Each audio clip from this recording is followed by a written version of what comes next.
Wish की कहानी एक ख़याली मुमलिकत रोसास में वक़ू पज़ीर होती है, जहाँ बादशाह मैग्निफिको और मलका अमाया हुकूमत करते हैं।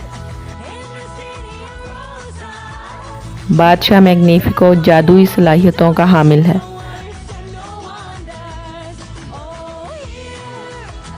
लोगों की ख्वाहिशात को पूरा करने की ताकत रखता है।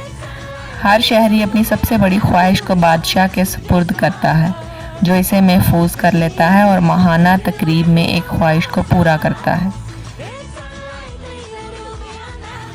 कहानी की मरकज़ी किरदार 17 साला आशा है, जो बादशाह मैग्निफिको की शागिर्द बनने की ख्वाहिशमंद है।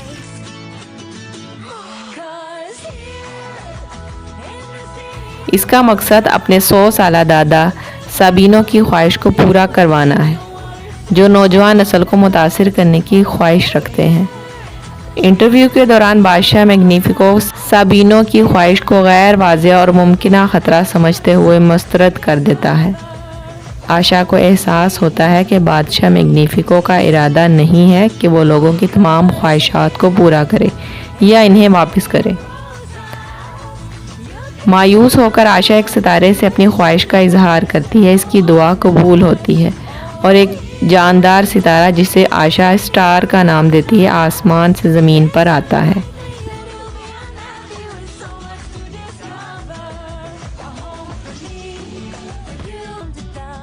स्टार की जादुई मौजूदगी से जंगल के जानवरों बेशमूल आशा की पालतू बकरी वैलेंटिनो को बोलने की सलाहियत मिलती है। आशा स्टार की मदद से अपने ख़ानदान की ख्वाहिशात को वापस लाने का इरादा करती है।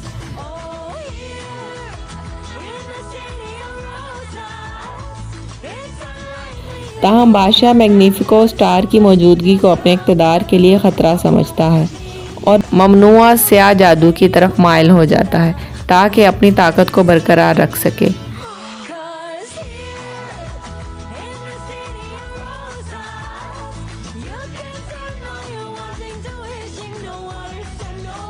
आशा और इसके दोस्त बादशाह के खिलाफ मुत्तहिद होते हैं और मलका अमाया भी इनका साथ देती हैं जब इन्हें बादशाह की बदनवानी का इल्म होता है।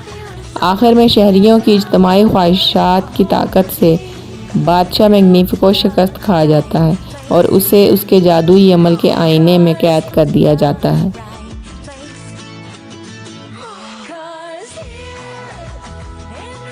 मलका अमाया ममलिकत की वाहिद हुक्मरान बन जाती हैं और शहरियों को अपनी ख्वाहिशात खुद पूरा करने में मदद देती हैं। स्टार आशा को एक जादुई छड़ी तोहफे में देकर आसमान में वापस चला जाता है, ताकि वो लोगों को ख्वाब देखने की तरगीब दे सके।